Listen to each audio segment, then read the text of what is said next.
For some people, it's food. For other people, it's gambling. For other people, it's over-exercising. But at the root of it, there's always something underneath. And so it's worth looking at, what's underneath without trying to change it, without trying to do anything, just like what's underneath. Because the more you identify what's underneath, the more evidence you'll get to want to create a change.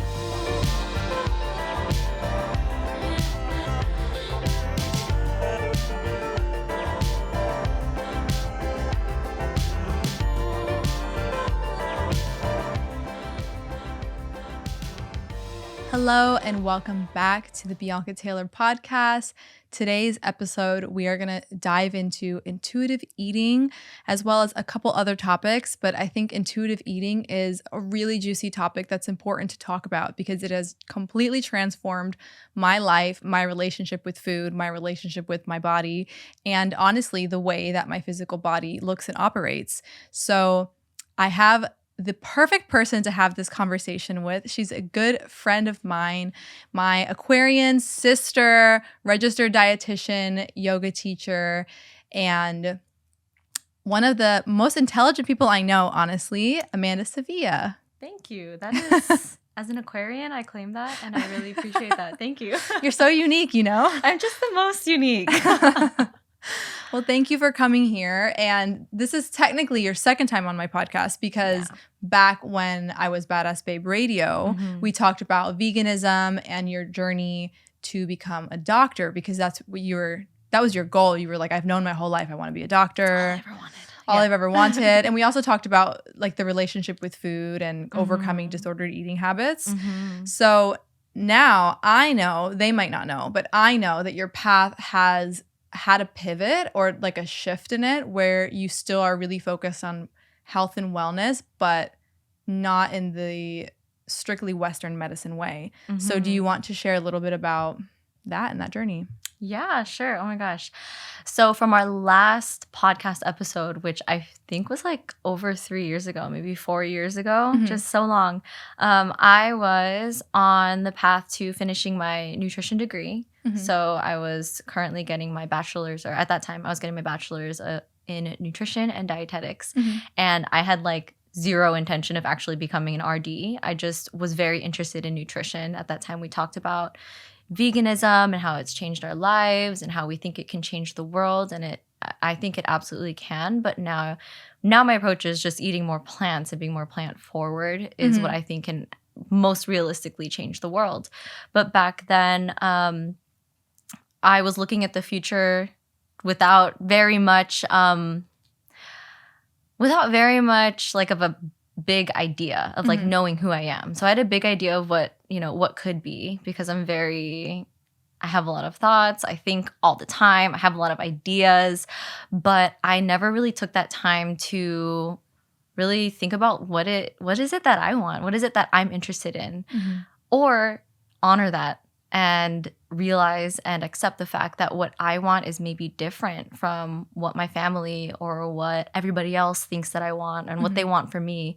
And for a lot of people, I know that it's really relatable to be on this path. Everybody knows you're on this path. And then realize like, oh crap, like I don't think I want to do this. Just thinking about putting myself in that future situation, I just feel uneasy. I feel stressed. It's like the complete opposite from what I actually want. And investigating further what that was actually very terrifying because I felt like I had already set forth my identity in the fact that I was going to major in nutrition and then share about plant-based nutrition. And I'm going to go to med school and I'm going to share my journey on social media because I was doing YouTube videos and on the Instagram space, still am, but not like I was before, not so much food focused and really not so much just vegan focused either. So from there, I thought, I wanted to be a doctor, and I still do. I still want to be a doctor, but in the way that I see it, I wanted to genuinely be a healer. I wanted to be somebody who, I enjoy reading. I enjoy studying. Not everybody does. It's not their cup of tea. They don't even have time to do it. They don't have like the mental capacity to do it. And I get it. Like most of my family's like that. They're like, I don't want to know. I'm just going to go to an expert. And I naturally feel called to learn more and to read more. And I just wanted to be that person to share knowledge with people that could impact their everyday lives, basically to empower them. So going back to getting my nutrition degree. So I graduated, I got my nutrition degree just because I had all the prerequisites. I was like, well, like, I'm here, might as well just take the test. Yeah. And I worked as an RD in the hospital for a couple of years, which was never my end career, but I saw it as a stepping stone to get more experience and just see what life was like. And it just was not my thing. It wasn't my thing. I was good at it. I could find ways to enjoy it, just like you can convince yourself that like broccoli tastes really good if you don't actually like broccoli, but you know, it's healthy. So I thought the same thing. Like, I'm already here. I'm good at it. This job pays me enough and I can save up for med school. So I was kind of just on that conveyor belt. And I didn't want to really accept the fact that when I looked around at all these providers, they were like not living the lives that I wanted. And it's not that the lives that they were living weren't beautiful, because maybe it was beautiful to them. It just wasn't personally what I wanted. But I thought that I was like so stuck on this path and I already have everything that I need to do so. Like, honestly, if I really wanted to do it, and I just feel like I've been this way my entire life, like my thinking, like if I really want to do something, I could do it. Like, I have the physical capabilities to do it. But I just kept, like, as the time got closer and closer to applying for med schools and studying for the MCAT, first it manifested in my mind and my thoughts. I was asking people just, how do you like being a doctor? How do you like being a doctor parent, you know? And I asked some of my friends who had parents as doctors, like, if you don't mind me sharing, what was home life for you? What was your relationship with your mom or dad like? Because I was trying to feel out certain areas of my life I was trying to envision my life going down the physician route and still having the values that I have now. And it was really hard for me to. And I continued to study for the MCAT. And it wasn't hard stuff, but it was just like so time consuming. And it was just information that I just did not care for. And I know that's what it's like for a lot of tests, but I just feel like if I really, really loved it, I wouldn't even be trying to bargain with myself. I wouldn't even be trying to convince myself that, oh my gosh, I really love like Pavlov conditioning and I want to know like every little bit. It's interesting, but I don't want to really know about organic chemistry. You weren't excited. You weren't jumping out of bed to learn that. I wasn't, and I felt like I was just pushing myself towards that direction. And my skin started breaking out, and I have a friend so my skin started breaking out in like eczema hives, and like I have a history of eczema. I've just never had it this bad. And I have a friend who from my yoga studio I met through like making a workshop, because she's an Ayurvedic practitioner. The yoga studio owners knew that I was a dietitian who's vegan. So they were like, why don't you guys just like pair up and make a workshop? I didn't bring anything to the table in that presentation. It was just all her. And that really opened my eyes up even more to Ayurveda, which I learned about previously in yoga teacher training. And that was always one of those like, I'll do it later after I do all the other things that I have to do. So that people can listen to me. And so it can be like, what's that word? So like have the credentials. Yeah. So I can have the credentials so people would like actually listen to me. And I feel like that was a struggle that I had my whole life. And I only investigated that when I found that I hit this roadblock of like, I really love Ayurveda and I'm on this path to go to med school, but I don't want to wait 10, 15 years to learn Ayurveda. And I don't even like the stuff that they're learning in med school. And I don't like the stuff that they do in hospitals as a practitioner. You know, it's important. If I break my leg, I don't want to go see a chiropractor. Or an acupuncturist. I want to go to like the emergency room. But it's just not a gift that I feel like I could passionately bring to the world. I feel like I could passively bring it to the world. And so I hired a coach. I did a lot of inner work. I talked about, the questions of why. First, the question came up as, I don't know if I should choose med school or study Ayurveda first. I don't know which one is best. But later I began to realize I want to study Ayurveda first and now. And that's like my immediate interest.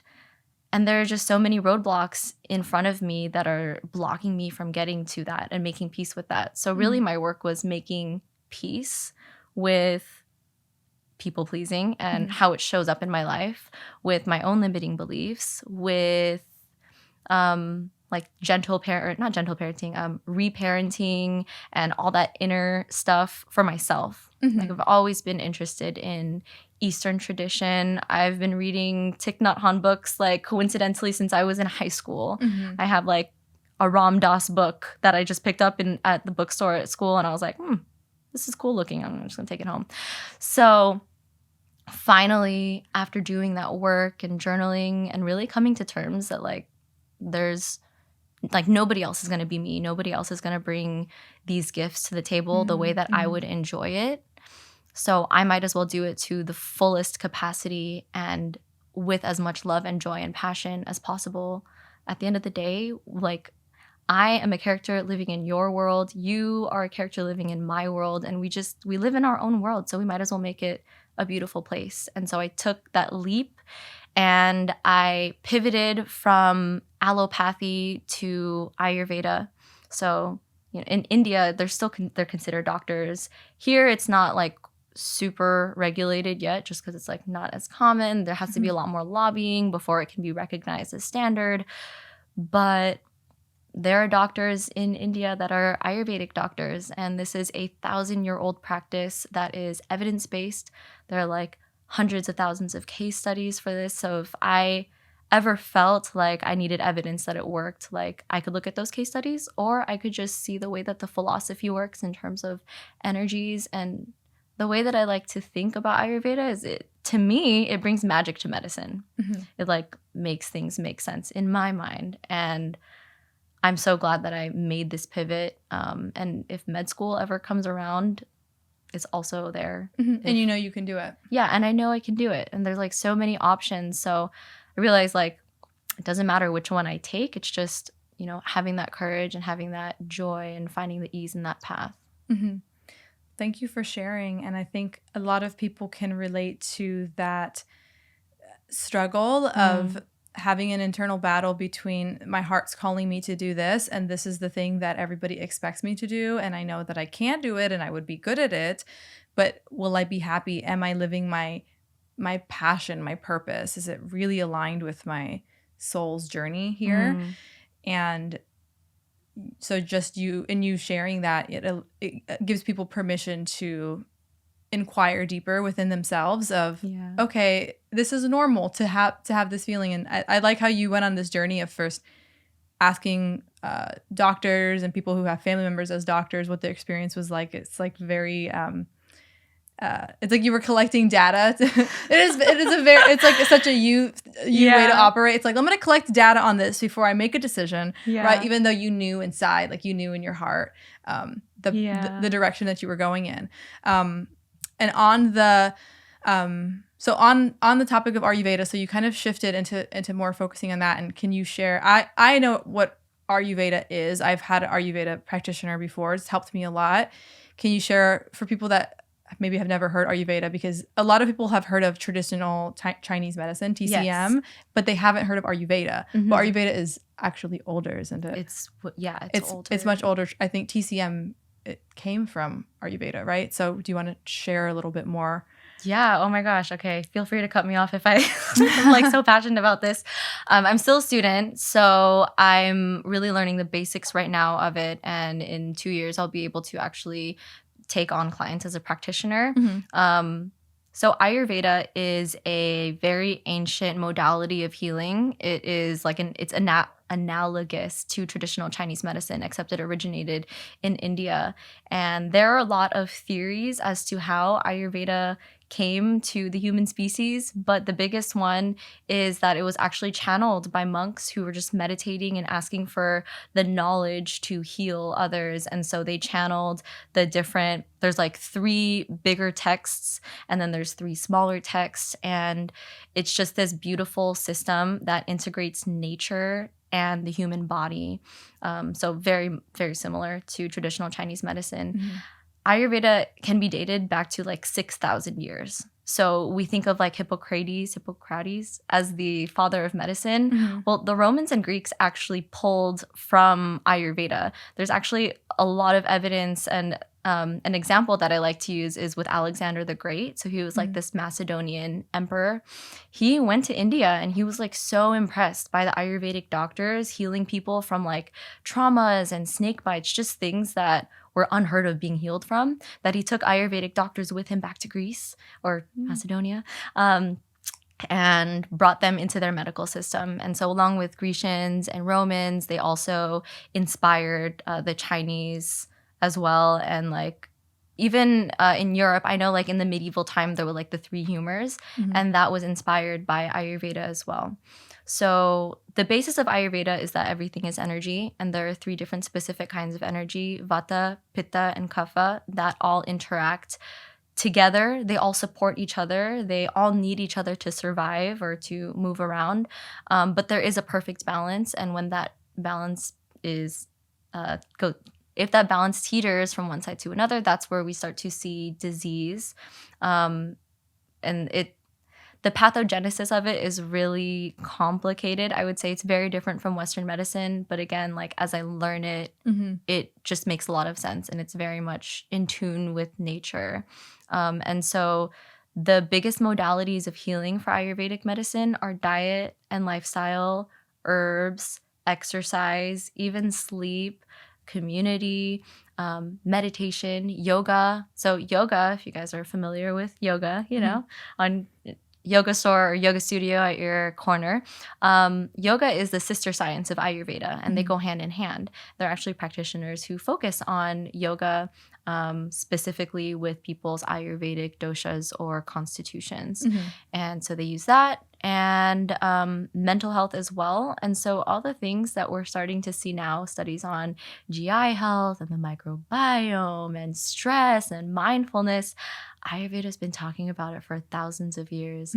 And the more that I learn about it, the more I realize we don't know. But with the patterns that Ayurveda has already set forth, we could probably figure out, like, you know, why my skin is getting so dry in the winter. And just smaller things and bigger things too. Yeah, I think a lot of people have an understanding of the difference between Western and Eastern medicine and healing, where in the West it's very treat the symptom. It's you have an illness, you have an issue, find a medication to treat it, and that is really important in a lot of cases. And in Eastern philosophy, it's more about figuring out what the root cause is so that you can eradicate it, make lifestyle changes, whether that's changing, like you said, changing your diet or your sleeping patterns. And it's definitely becoming popularized more now, I think, because of social media and because of more people having the opportunity to just access more information and not only be restricted to when we need help with something, we have to go to our doctor and that's the only answer that we have.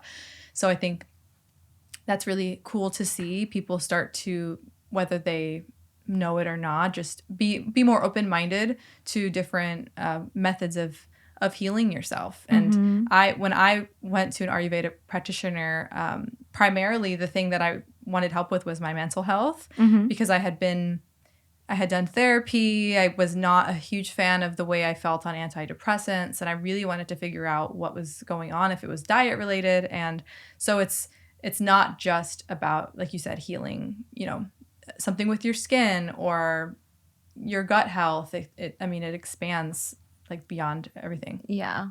It's so beautiful.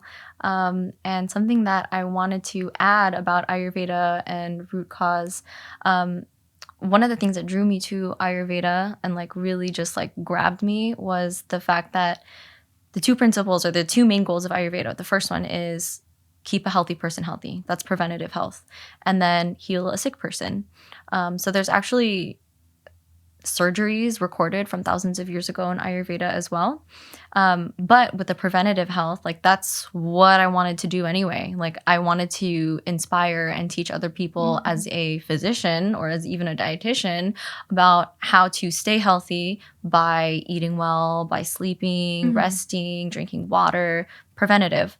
And so if we can think about the analogy of like if a flower is dying. You know, we talk about this all the time, I think, in the mental health space, where like you look at the surroundings and try to change the surroundings or see what's going on and don't judge it. So same thing with Ayurveda. If there's like, if we, the flowers, are not doing well, we don't try to antagonize each and every one of our petals and like try to put paint over it to make sure that it heals or it looks good and we can just move on. So Ayurveda takes the soil into account. It takes the season. Where is the flower? You know, what else is being grown around here that's stopping it from doing that? How much water is it getting and stuff like that? So that's why I feel it was really calling to me, just because I feel like I have such a strong tie, not just to preventative health, but also like nature in that accord. Yeah. And, you know, at the beginning of this, I mentioned intuitive eating because I do want to get into that topic. And Ayurveda also really focuses on food, where in our, you know, in Western medicine, there's not a huge focus. I mean, we just have like that food pyramid that we're taught in home ec. Yeah. or whatever. And like, that's all we learn about nutrition. Right. And, one thing I always tell people when they say, oh, I want to be healthy, or I want to be plant-based, or I want to get in shape, and like, what's the first thing I do? And I always suggest them to first just start learning, start educating yourself about nutrition, because when you have an understanding of nutrition and of food, you can really empower yourself not to eat in a way that's restrictive so that your body looks a certain way, but you eat in a way that not just feels good and tastes good, but in a way that serves your body best. So I know that you know, Ayurveda, like a huge part of it is what you eat. So let's talk about that a little bit. Yeah, I love the transition from one topic to another, because I think it is a misconception that Ayurveda and intuitive eating cannot go along together. So with intuitive eating, I like to think that there are 3 stages that people go through when eating. So one is intuitive eating. You know, you're not following anything. You're kind of just going with what your body feels like. You're not thinking about diet plans. You don't really care to change anything.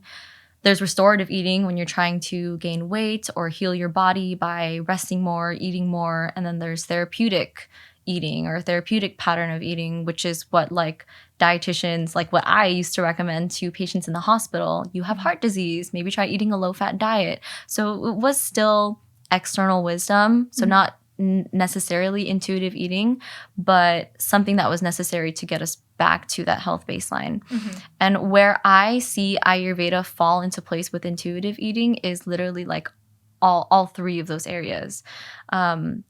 So when you probably experienced this too, when you saw your Ayurvedic practitioner, he asked you a bunch of questions. Maybe he taught you some things, which I think is super cool. And then he gave you a list of foods to eat and not eat, combinations, times, and practices. So some people have qualms with this because they're like, well, this just feels so restrictive. These are literally all the vegetables and grains and fruits that I eat. But like, yeah, if you think about it in that way, then most definitely it is restrictive. You're really not allowing yourself to eat those things. But if you want to look at it in an empowering way, in a way in which you, the caretaker of your body, are taking care of your current physical health, then it becomes a therapeutic, which I think can also be in tune with intuitive eating, because you're taking this external, like, okay, so potatoes they're aggravating a certain energy in my body, so I'm going to lay low on that. Instead of looking at it from like I can't have potatoes way, it can be easily seen as, well, potatoes aren't really going to make me feel good, and I'm trying to take care of my body right now, just for right now. So I'm going to choose what I know will make me feel good. And that in itself is part of intuitive eating. Within intuitive eating, there is external wisdom that we bring in, and there's internal wisdom. And then we make that space, we see all the options, and then we make our decision. And again, it's just all about empowerment and educating people, teaching people that it's not, you know, they don't have to choose one or the other just because. They get to have a say in their choice. Yeah, I like that you mentioned feeling empowered in making that choice, because when it comes to eating intuitively, I think people that want to learn how to eat intuitively and have had a long time pattern of doing different diets or restrictive eating or unhealthy disordered eating habits to try to control their weight, and they want to eat intuitively, it can feel like such a such a struggle in your mind because you don't know how to feel empowered with your choices of food, especially if you want to eat intuitively, but there's something in your body that needs healing, like a gut issue or an issue with your skin or, you know, stress or depression. It doesn't always have to be physical. And so there are, like you said, foods that would be empowering for your body, and then foods that would just be less, you know, more disempowering. And I think you can expand that like beyond just like the topic of Ayurveda for like all foods and not labeling them as good or bad. And that's where you can start to really heal your relationship with food, as in not saying that the cookies are bad, you can't have cookies, but just the cookies are not as empowering for your physical body and your health as the carrots are. It's okay to still eat the cookies, but just if you can, eat more of the carrots or vegetables, quinoa, beans, whatever those things are. Yeah, exactly. And I love the idea of keeping it loose and also making sure that you, again, are at the seat of the choice. And what helps that seat of the choice is like the knowledge behind, okay, why are cookies not going to be helpful for me? And really getting to the root of like, okay, so I want to see the evidence, because that would make more sense. It would give me more evidence to choose whether or not I want to eat it. Because sometimes it can be really restrictive and we don't even know why. It's just like some person on Instagram told you to like not eat a Snickers bar and that's it. And so that can be just as easily transferred depending on your relationship with food and your body, and extending from your body, like even to yourself and your mental health. So that can be extended to like, okay, why can't I eat eggplant? Like, this is so unfair. Like, this isn't supposed to be a healthy thing. So it's really important to, first of all, understand that you are at the seat of your power. Like, you can choose whatever you want, but also find a practitioner who will be willing to sit down and talk to you about these things that help you feel comfortable in asking even the smallest questions, because that can help you along your journey. For my own example, so the practitioner that I saw about my skin, she said that coffee was probably aggravating it. And I was like, oh my gosh, I don't know if I can just like let go of it right away. And she was like, that's fine. She worked with me. She was like, okay, well, if you can't do like just quit coffee right away, maybe just try other drinks as well. Do coffee every other day. And then she'd give me other meal ideas and reasons as to why specific foods weren't helpful, but never said, cut these out of your diet completely. She was always saying, avoid these, or if anything, like eat them once a week or twice a week. So it still felt like I wasn't cutting something completely out of my life, at the same time being constructive and healing myself. And so, yes, it's important to find a practitioner, but also important to feel like you can ask those questions. If you don't even feel comfortable to ask those questions, you probably are not with the right person. Yeah, you're not aligned. Yeah. And it's definitely, again, it comes back to empowering yourself with knowledge about food and nutrition and your body. So to get more knowledge about your body, you can go see a practitioner, somebody that you feel aligned with, that also agrees with your deepest values. So if you're vegan and you go to a practitioner who's not vegan and doesn't have a wide understanding of plant-based nutrition, then they're probably not going to be a good fit for you. So finding a practitioner that aligns with you. And then also, I know not everybody loves to learn about nutrition maybe in the way that me and you do, but there's a lot of different ways you can absorb information. It doesn't always have to be sitting there reading a book. You can listen to podcasts or watch YouTube videos, or, you know, just like read, you know, short pieces or short articles and things, just so you can have the more knowledge you have, the more you're going to feel inclined to make those empowering choices for your body, because you'll have a better understanding of what's happening inside. Because there's so much disconnection with people today between their body and what we're doing on the outside that affects our body. And so we develop these habits and we become so addicted to them, and then we just refuse to give them up. But if we take time to learn about them, like, okay, coffee is aggravating my skin, and you take more time to learn about that, then it might help you, you know, wean off of it, or just like cut it in half and overall feel better. And once you experience that feeling better, that's where you start to make more permanent kind of habit changes. Yeah. And that's like super transferable to like somebody eating a standard American diet who switches to a plant-based diet. Like it might not make sense at first. This might be like so much new information and then you feel different. Like you're starting to use the restroom every morning that used to not happen before.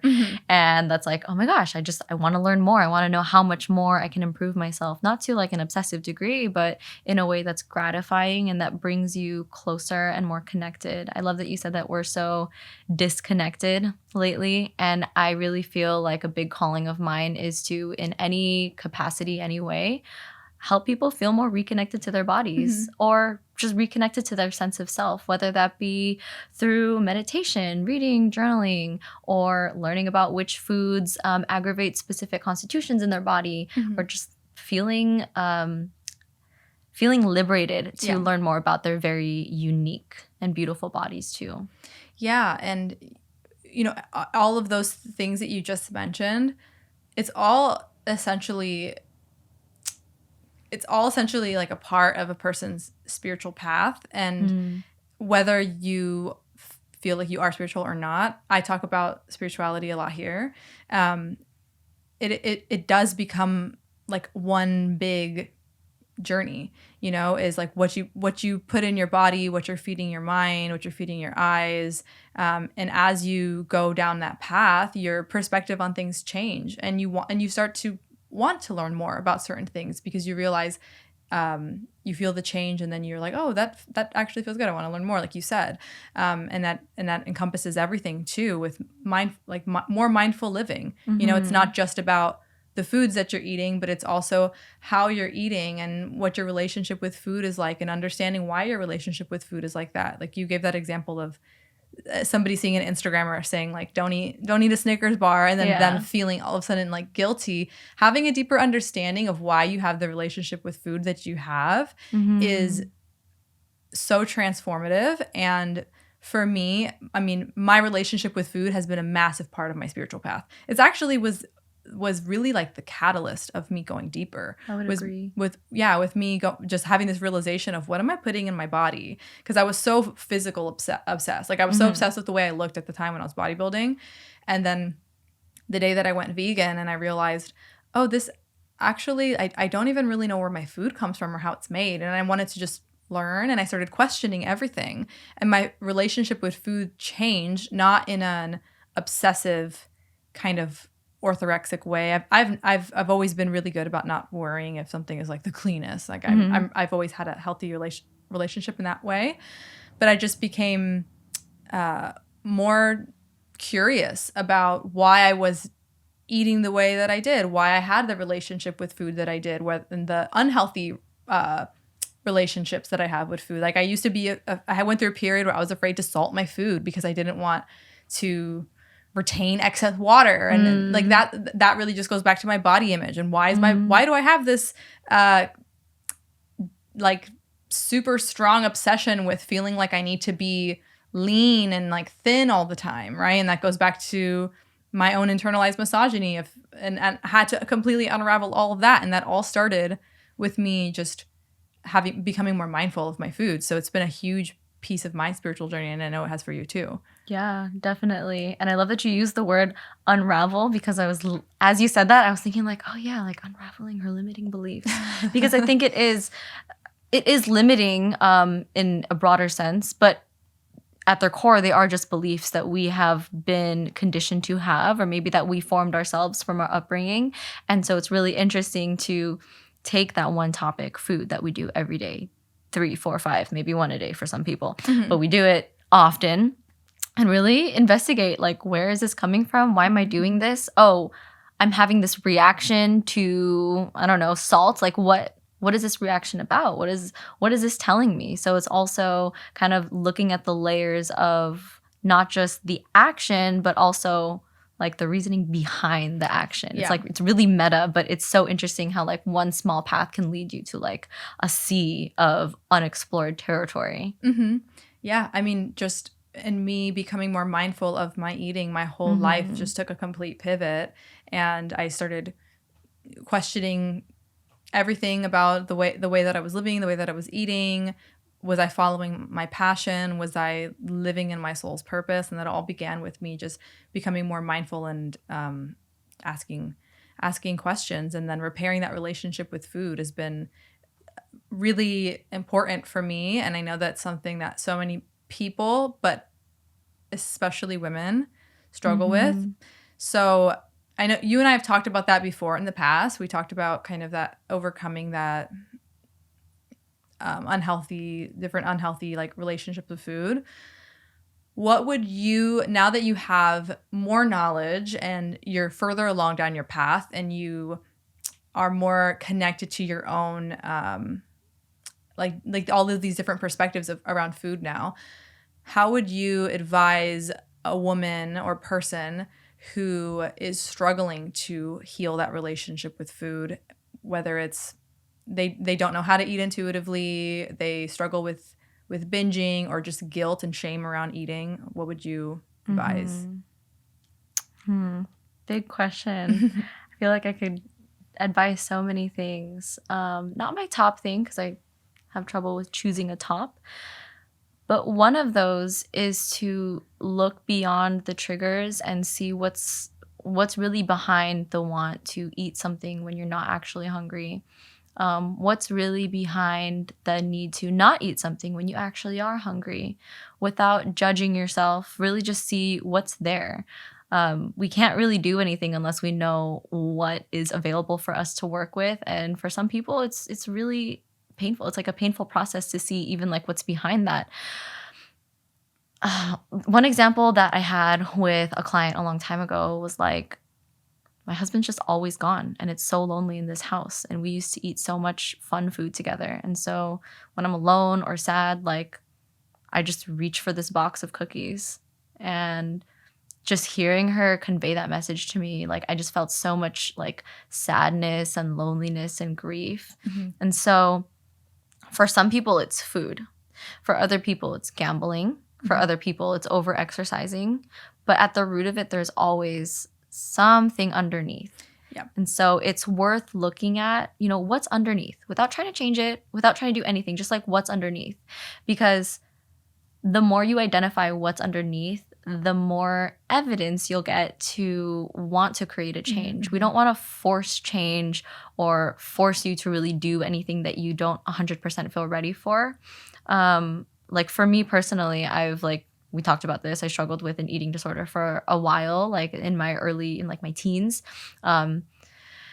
And I knew that something was wrong, but I didn't want to like look behind what was wrong. And the more and more I kept looking behind what was wrong without like really trying to do anything, I was like, ooh, this is sad. Like, ooh, I don't know if I want to keep living in this. And it's just that awareness of what's really happening that has built up over time that really catapulted me into thinking like, okay, maybe like I can't stop thinking about this. I can't stop thinking about food and how it's not normal. Like I need to talk to someone. Maybe there is something wrong. But really just, I would say to allow yourself the permission to look. Yeah, to explore what's and that's it. To explore what's behind there. And that goes in any direction, whether it's somebody who, let's say they want to eat healthier because they feel like they're not eating healthy, they're not living a healthy lifestyle. Sometimes just that you can see all these fitness influencers that are like, grind hard and like eat clean, and you see all of that. Train and dirty.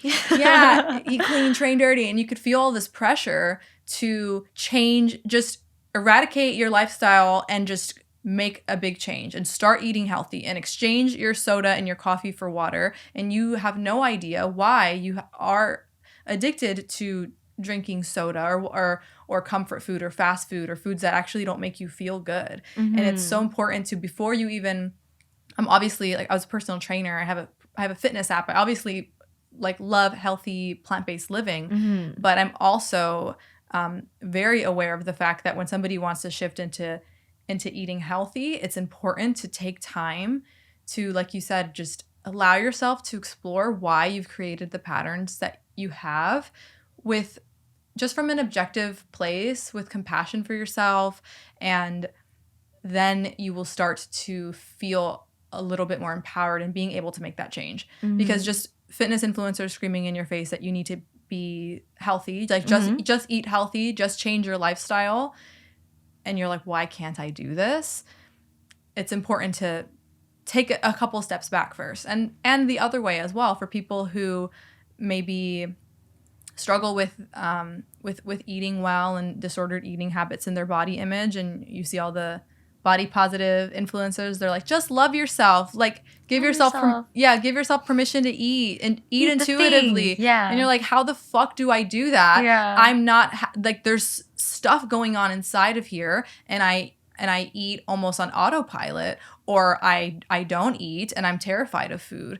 The first step is to look within, and a lot of that, professional help is best place to start with, therapy. So that you can start to unravel. So you can start to unravel what is built up behind there that is, directing the show. Yeah. And do you watch Euphoria? Yeah. Okay, so did you watch the second season yet? Okay, so there was that episode. Cool, me too. I just caught up yesterday. So there was that whole bit where Kat was just like, I hate myself, and then she had like these images of all these like fitness influencers, just like, love yourself, babe. Like, you're a boss, babe. You could do it. Just love yourself. Just look in the mirror and tell yourself what a bad bitch you are, and just love yourself.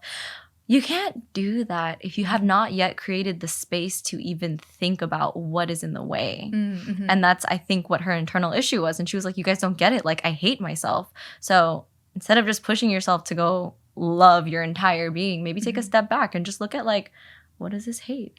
Where is it coming from? What are the beliefs around it? I like that you use the word permission, because I think that's a really good first step. Whether you are, whichever end of the spectrum you may feel yourself, whether that's I eat unhealthy and I want to eat healthier, or I'm not allowing myself to eat and enjoy food because I feel so restrictive and I feel like I need to have my body be a certain way and I struggle to accept my body image. Wherever you fall, if you're struggling in your relationship with food, a really good first step is giving yourself permission to just move through that and see what's going on inside, instead of saying, okay, I'm gonna heal myself. Like, that's scary. It's really scary, and it's overwhelming, and then it can feel extremely discouraging when you say, okay, I'm just gonna love myself, I'm just gonna heal myself, and then you are struggling and you maybe take a couple steps back, and you feel like you failed, and then you feel completely discouraged, and you think, well, this is the way that I am. This is how I feel about myself. This is my relationship with food. This is the way that I eat, and it's just going to always be this way. And that it doesn't not have to be that way at all. You have the power to change your life. You just have to first just give yourself permission. And if you haven't yet, take this podcast episode as your permission slip, as Amanda and myself saying that you have full permission to just give yourself the space to just ask yourself questions, reach out for help, and just start to understand yourself before you even worry about making any lifestyle changes. Just the permission to inquire within.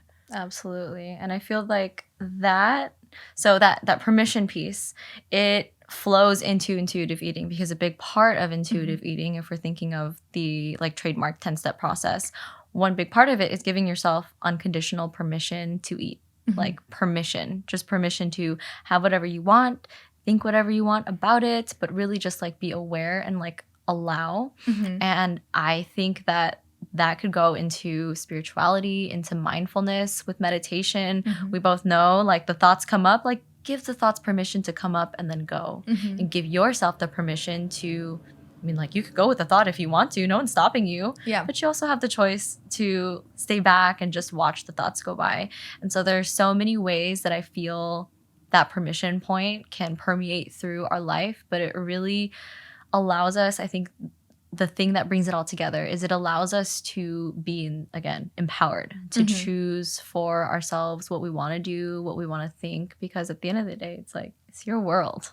You can make it as beautiful as you want, and there are a lot of people rooting for you to make it as beautiful as you possibly can if you could just look for it and see it. Yeah, and intuitive eating has completely changed my life. From growing up, my relationship with food was distorted for a very long time. I don't remember how early, but I definitely remember being in middle school when I first became aware of what I was eating and how my body looked. Same. And it wasn't even that I even knew how to make myself lose weight. I didn't have that understanding or that knowledge, but it was just a shame around eating. Mm-hmm. And then there would be other girls, popular, pretty girls, and they wouldn't eat at lunch. So then I didn't want to bring a lunch, and I felt uncomfortable eating. And then I just developed this feeling of shame of just eating food. And I went into high school, and my whole freshman year, I did not eat lunch with other people around. Like, I would sit at lunch, I would like maybe have a drink or like a cracker, but I just felt uncomfortable with eating, and that just slowly just became this monster. And when I got into bodybuilding, I mean, of course, now I was taught how to manipulate my body so that I could have a six-pack and like the body of my dreams, and I was able to accomplish that.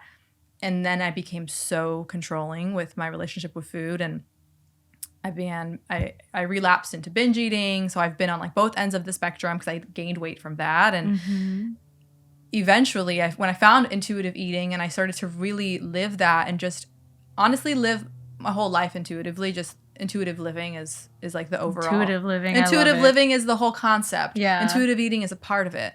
And when I started to just, like you said, allow myself permission to eat the cookie when I want to, or eat a salad if that was all I wanted, and not feel shameful for, oh, like that's all you're gonna eat. You didn't even finish all of the food on your plate. There's that point. Nobody talks about that. Or, I mean, people do, but it's rarely ever Not brought as up. much. Yeah. Of like, oh, that's all you're gonna eat. Like that shame. Because there's always that, you know, oh, you're eating too much. Or like, look at how much you're eating. That shame is a lot more normal, but there is that other side.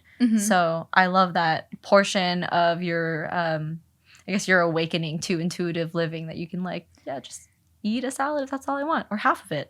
Yeah, I've experienced both. I've experienced eating and somebody saying, "Oh my gosh, Bianca, you eat so much." This was before I had a healed relationship with food, and feeling immediate shame and thoughts of, I need to eat less, or are women not supposed to eat this much? Am I eating too much for a girl? And like having all of these unhealthy thoughts. And I've also experienced where I ate to my full capacity and there was still food on my plate, and somebody saying, "Oh, what? You didn't even eat anything. Like you're so skinny. Like you need to gain weight." And like the shame of both ends of the spectrum I've experienced. And now my relationship with food has transformed in a way that I can eat in front of people proudly. I do all the time. And sometimes I eat a fuck ton, and sometimes I eat as much as I feel like it, and it's not as much.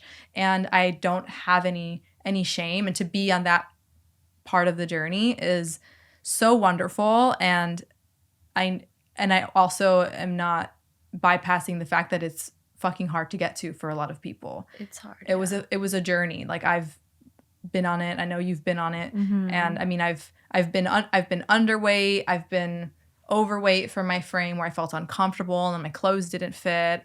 And I've been on both ends of the spectrum. And now, you know, eating intuitively, I just feel like my body has just found its homeostasis, and it's really easy to maintain my weight. And I really do eat a cookie or 3 or 5 if I feel like it. And I think that if more people can begin living intuitively, you know, not just with your eating, because the reason why, you know, we said intuitive eating is because it expands too. It's also your sleep and your spiritual practices and how you show up in your community, and all of that really do affect your body. And I mean, it's completely changed my life in the best possible way. Yeah, I can totally see that, because I remember when we first met, you were starting, I think, but you were still like, you had goals every now and then. Yeah, I was struggling. Yeah. And it really is, along with intuitive eating, as you're telling me this story, I just kept feeling the word like resilience come up, because resilience also has to come with standing your ground and saying like, sorry, no, I don't want to eat that ham tonight. Like, I'm going to not eat animals. Like, so you're standing up for yourself in that way. And then there are the comments from other people. And I think about it all the time. Like, it's just so crazy. People just be saying things. They're just like, like, I didn't ask you for your comment. Like, people they just really, be saying things. People really be commenting on people's eating and body without being asked about it. And it's can really affect people, and it starts so early on in life. We experience it when we're kids, and then we think that that's normal. So we start to act and eat and live in a way that we think we're supposed to because we think people are paying attention. Yeah, they say things, and it's just so normal. But the more you do the work on yourself and the more you go into your intuitive eating, you realize it's not only about eating. Actually, there's only one principle in the 10 principles of intuitive eating that's actually about food.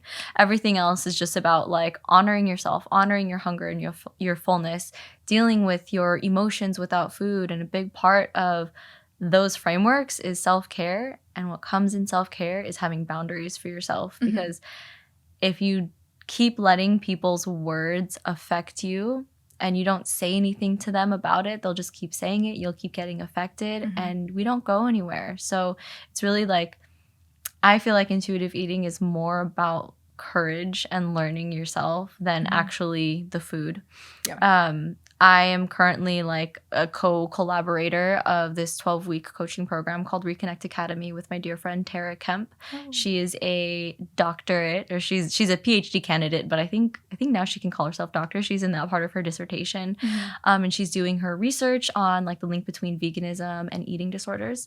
But basically, in Reconnect Academy, it was created for people like her in the past who have morals and values and they have this healthy lifestyle, but they're having an unhealthy relationship with their healthy lifestyle. Like an orthorexic kind of perspective. Yeah, that, or now they're just like on the full-blown other end, they only eat fast food because they're scared to eat healthy, but they want to eat healthy, but they're scared to. So it's like, all aspects of any unhealthy type of pattern that somebody might have with a healthy lifestyle or a lifestyle that they want to have is kind of what we work with. And it's interesting because it's 12 weeks, and the first 8 weeks have nothing to do with food. We don't talk about food. Like, yes, I'm the dietitian, I'm there on the community calls, but like food does not come up. The first things we talk about are cultivating self-compassion, watching your thoughts, tracking your thoughts, questioning your beliefs, reparenting, inner child work, and then like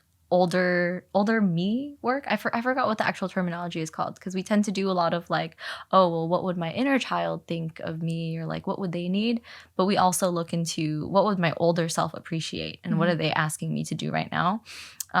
So all that comes before actually eating, because it's just like a really, really heavy topic. Food, choices, boundaries, like self-empowerment, all that comes with it. Wow, that's amazing. I didn't know you were doing that program, but that's so cool. That's so cool. And well, before we end, I'll make sure that you plug it so that if anybody's interested, they can go check it out. Absolutely. But yeah, it's when it comes to intuitive eating, there's so much other than just the food. Like you said, the food is like not even the most important step. It's all about the relationship with yourself that manifests through what you eat and how you eat. And it can be a roller coaster of a journey to find that balance and that place, like your happy place where you feel really comfortable with food and you feel really accepting of yourself and your body, and you have that resilience to not be affected when somebody comments on what you're eating or your body, because unfortunately we live in a world where that is still, people still feel very entitled to comment on people's bodies just because they posted a picture of themselves on social media, or they are wearing a crop top, or they, whatever the situation may be. So I think that that's really cool that you're doing that. Yeah, I love it. And I also love the path that it's led me down as well, because after working with so many clients, I'm a conversationalist. I love talking to people and getting to the depths of what's going on. I realize that it's really not food. So like a lot of the clients that I see now, like after 2 or 3 sessions, food is just like, they don't care about it. They're like, I'm stressed and I keep reaching towards this. I don't know what to do. And they talk around the topic of food, but a lot of it is everything else around food that influences their food choices. And so that's why I'm starting to step more into like a coaching role with people. And so I'm like in a coaching program right now, just learning about how to have those conversations with people to like, yes, we do talk about food, but like what's underneath that and how can we heal that part to then heal the food? Because it's like, you know, yeah, we can switch out our burgers for salads like every single day, but it becomes unsustainable when you don't enjoy it. And like, why aren't you enjoying it? Yeah, and you don't know why you're doing it. And you don't know why exactly. And so, like you said, like there's so much more to food, and with that, there's so much more to health. And something that I've realized lately is that like we go down a health journey. Like we care about our health and wellness so much, so we don't have to worry about it. We heal ourselves so we can be healed, and so that we can start to contribute to other people's lives, society, so we can start to live and walk in our life's purpose. And so health isn't the end goal. It's just, you know, we need it there so that we can continue moving on and like impacting other people's lives. It's like Ram Dass says the greatest gift you can give somebody else is healing yourself, because then you can better show up for them as they heal themselves, and that's how we collectively heal the world. And that's eating is a huge part of that, because eating and food it's the one thing that we all have in common, no matter what language we speak or our childhood trauma or our relationship with our body or our gender orientation. We all need to eat food. And because of the way that our all of our different cultures have influenced us to feel like a certain pressure of who we are supposed to be, our relationship with food can get distorted. So, you know, healing yourself and healing your relationship with food is a great gift that you can give the world. Definitely. Like, you don't have to bring obsession to the table. You can bring, how was your day? How are you feeling? Yeah. I want to pivot the conversation a little bit. Let's do it. To talk about something that you and I talked about recently. And it was beauty standards, which is, I mean, we could talk about beauty standards all day long. And it's a topic that I'm super passionate about for a lot of different reasons. But you and I had a conversation because we both have come from different backgrounds. And I think a lot of people see us, especially because we're so active on social media like they're pretty and they're confident, and like we both have done so much inner work that we really do love ourselves. Like I love myself. Yeah, I do. I think I look great, but so do you. Yeah. And but something that, you know, you and I talked about was just how we have experienced our own internal battles with the very common Eurocentric beauty standards that we see here. I mean, we've both grown up in the United States, and so like that's what our experiences are like. But I think that's something that a lot of women can relate to, because I talked about it on my Instagram story recently, of how growing up, especially in high school, people would always ask me if I was tired or if I was high. And I was like, I never smoked weed as a kid. And I was always like, no. And people would say that because of the way, like the shape of my eyes. And I was always one of the few Latinas in my class. Just I went to like a predominantly white area. And I realized that I developed this internal like insecurity about the shape of my eyes. And I would always just try to like do makeup, not to just enhance what I have, but to almost change it and to make my eyes look wider, which is, you know, part of that Eurocentric beauty standard. So you and I were talking about that recently, because I know you have a similar experience and you have a completely different background than me.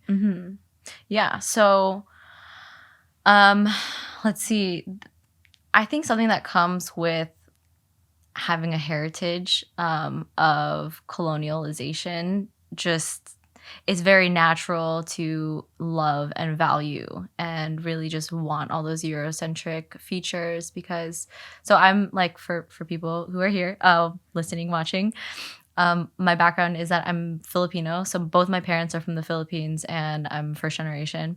And they grew up in a time during the Philippines when like the Americans were there and they were bringing all the education and all the technology and all the fun new food and all the cool stuff and prosperity. Basically, that was like the big thing. Like America was bringing prosperity.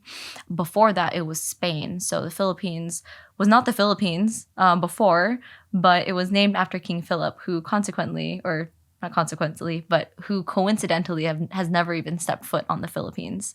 So he made his mark on this island, called it the Philippines. But along with colonialization from the Spaniards came like those beauty standards. I was thinking about this on my way over here, and I was like, how do I like explain the Filipino like innate want to have tall noses? Because these are the things, right? Tall noses, light skin, dark hair, light skin, smooth skin, dark, long hair, not like frizzy, just like nice and straight or nice and waved, like delicate arms and just like really staying submissive and gentle. And I was like, I realized that it's very similar to when you have older siblings that you really, really look up to and they do really well for themselves. And you're like, okay, well,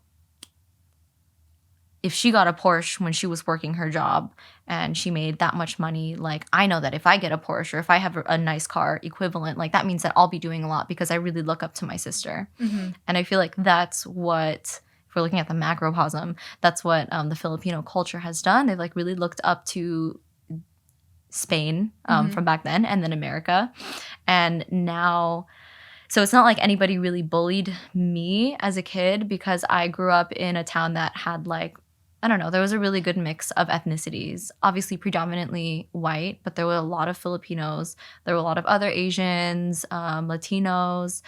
The African-American community wasn't that big, but I believe it's growing now. I don't really participate that much in my hometown.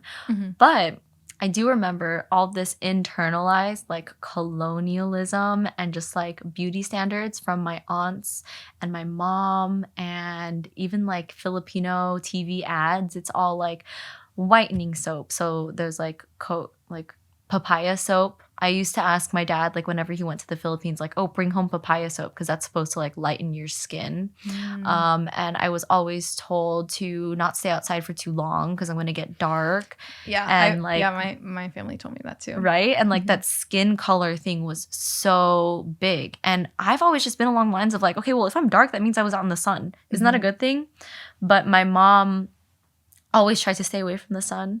My aunt always tried to stay away from the sun, and they just really valued that light skin. And so a big part of my own healing, along with like intuitive eating and figuring out what really like brings my heart joy, is also being so radically in love with who I am, like what this version of like my human body is, without the stigmatism of what like other cultures might think of it.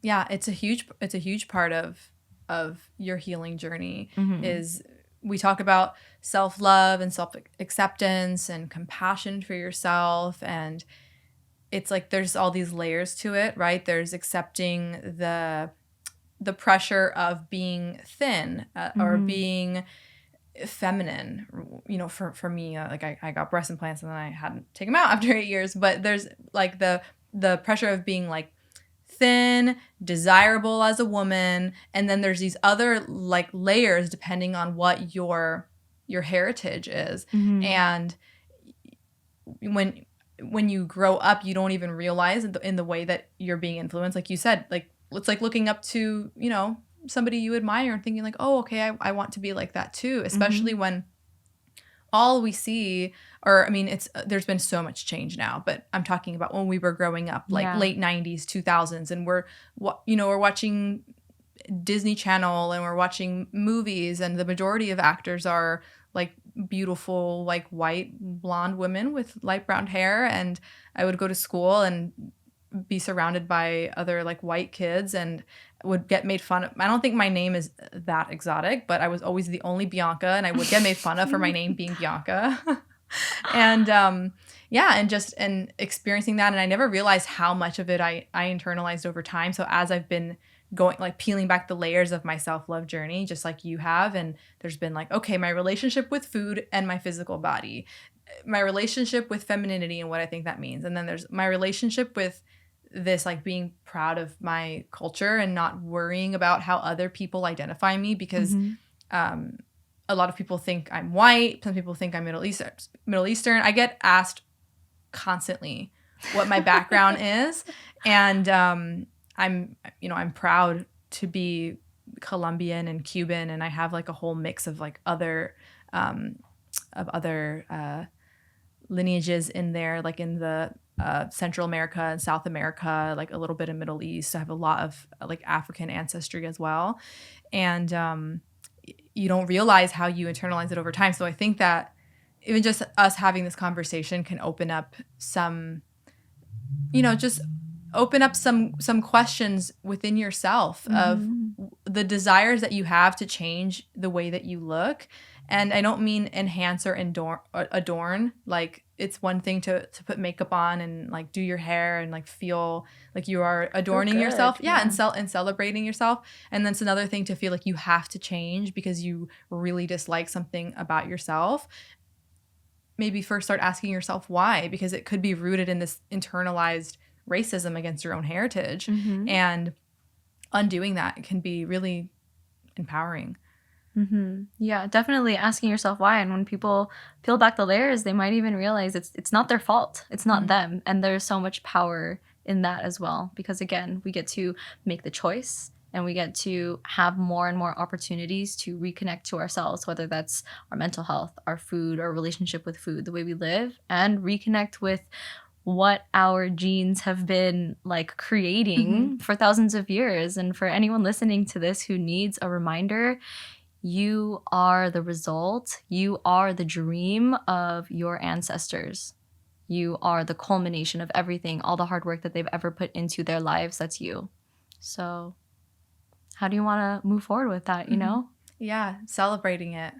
Celebrating it is so just life-changing, because as I've been really like diving into my spiritual path and then having these realizations of the parts of myself that I didn't like or I wanted to change, and realize that it was because the little young me that was the only, like Latina in my classroom, like wanted to fit in. And so I wanted to change that part of myself, and I just carried that my whole life.